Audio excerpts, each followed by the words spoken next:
Human brains have a wetware, hormones that regulate our perception, our thoughts, our behavior, and much more. We are meant to be problem solvers, and that's where the success lies. To have that, you need creativity and critical thinking. It starts with the upbringing of a child.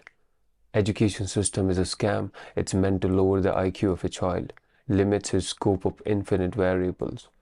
The current school system that we have has so many scientific flaws that if you really need to cap the IQ, lower the IQ of a child, you have to put them in a current education system.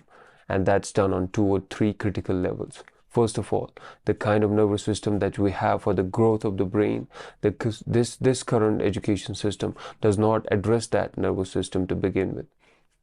Secondly, the kind of nervous system that it does address, that's based on just a fight or flight mechanism, which means we are going to put a certain sort of emergency on a child, which was okay if it was done to a 15-year-old, but it is done on a 6 or a 7-year-old kid.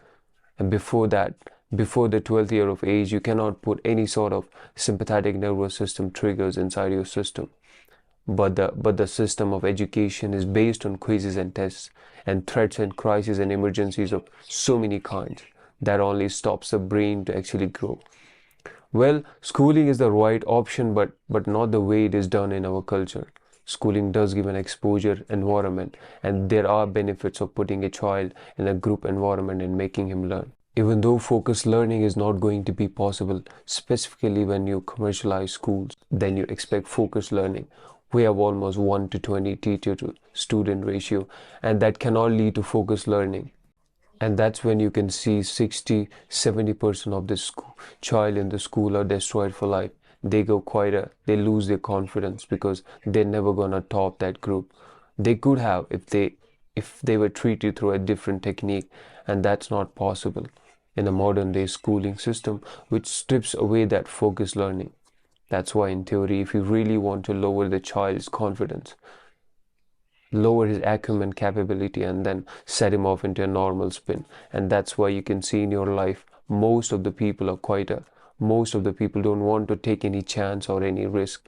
They don't want to initiate any conversation. They're always nervous about whenever they are put on the spot, and that started when they were in grade 1 into a group of 20, 30 or 40 or 50 kids. And that teacher was not focusing on the least common denominator.